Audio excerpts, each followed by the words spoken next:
Hi, this is Cheku and I would like to welcome all the parents to this very important event. We are so glad to have had few of the concerns from you all about the engagement of your children in more formal academic approach for their schooling, as well as some of your enthusiasm in the comprehensive benefits and potential values of play-based approach learning for your children.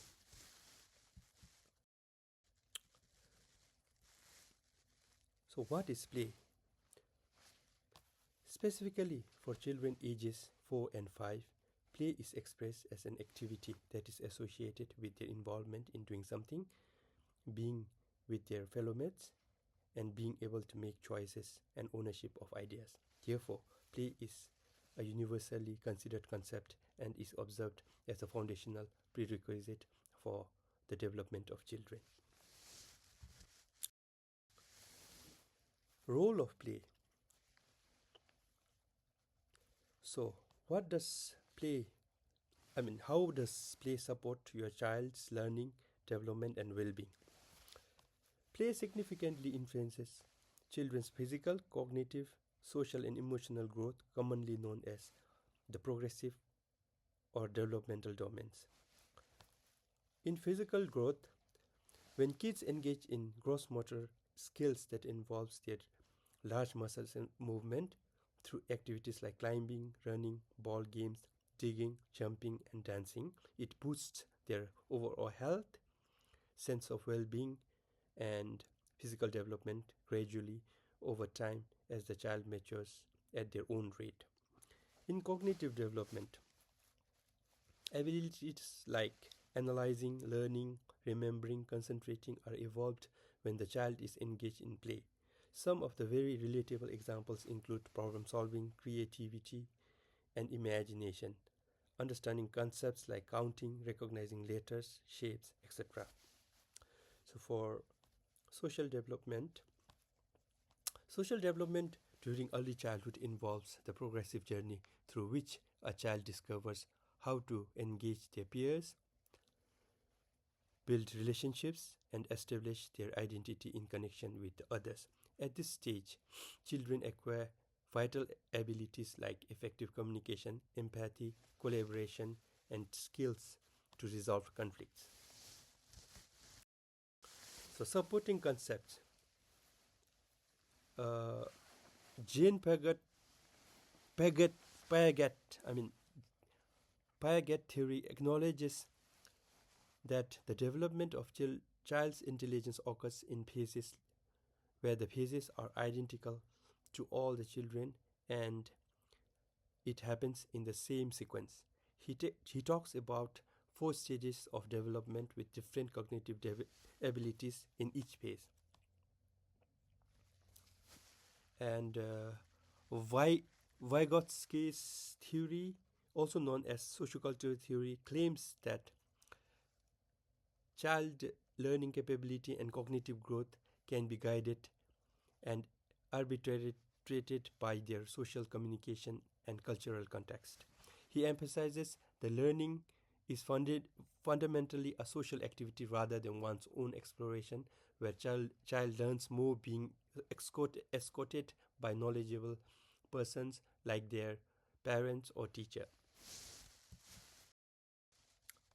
So, for challenges and solutions, there are several challenges in accordance to theories like Piaget theory of cognitive development and Vygotsky's social cultural theory. Some of their limitations creates few issues while including play to early childhood teaching. According to Piaget's theory, especially for children at younger ages, there are an underestimation of children's cognitive capability. For example, some of the findings suggested that infants' understanding on object permanence, that is, being aware of object even when they are out of sight or not currently in contact with them, takes place earlier than suggested.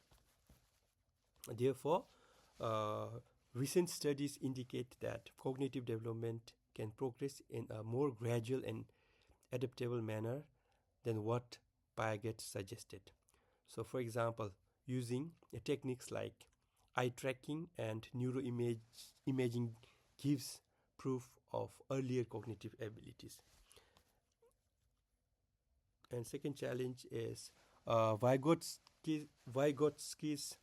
research was carried out in Soviet Union, and certain aspects of these theories may not adequately reflect the various influences of culture and social interactions on development across different regions globally. So, cross-cultural research can address this limitation, in which the study can take place in across different environments to fit in various cultural contexts. This can assist in identifying universal aspects of cognitive growth while acknowledging learning practices in the unique to specific cultures. For instance, the study could include children from Western cultures like United States and Asian cultures like China and Japan, and find the difference in their development. So my personal theory, so I have been motivated and am truly in agreement with Vygotsky's theory that claims that learning ability and development of child is influenced by their social communication. In regards to this, I personally support the fact that play on basis of social interaction and collaboration portrays a crucial role in child's learning and development. Engaging in collaborative play allows learners to forge connections, enhance their communication abilities, and cultivate problem-solving skills. This active approach enables learners to engage with one another, reach agreements, and foster a sense of community, thereby important learning taking place for all the participants. So, in real-time practice, I encourage group projects or tasks that build teamwork, effective communication, and collective problem solving. For instance, in a literature class, we can ask students to produce a skit or a short film inspired by a story they have read. They collaborate, assuming various rules, generating ideas, and solving problems together throughout the entire process. This kind of project involves creativity with academic learning, as well as promoting sense of community and shared responsibility. So, for play-based learning environment, establishing a productive play-based learning environment is important for success of students. When students sense safety, support, and engagement in their learning surroundings, they are more inclined to participate actively and achieve academic goals. So, in terms of physical development, when space layout of the classroom is in such a way that all sorts of play, such as construction, dramatic play, art, and quiet area are in different corners, it motivates children to move freely and play different activities as they wish. It is mandatory to have hazard-free environment to ensure the safety of the children. All the furniture should be child-friendly and arranged in such a way that they are safe while children pass by, and even if they fall. So in a social environment, the class environment should be set up with opportunities for children to interact with their peers that encourage learning from each other and friendship development. So for temporal environment, there should be flexible time in the setup, as certain children might require additional time in a specific area or may want to play different things in different days. So it is very important for the educators to modify activities according to their children's needs. So in conclusion, I'd like to thank you all for joining in today, and I hope the presentation was good enough to understand the importance of play in early childhood education. As we acknowledge today, play is not just a form of entertainment for children, but a fundamental pathway to learning and development.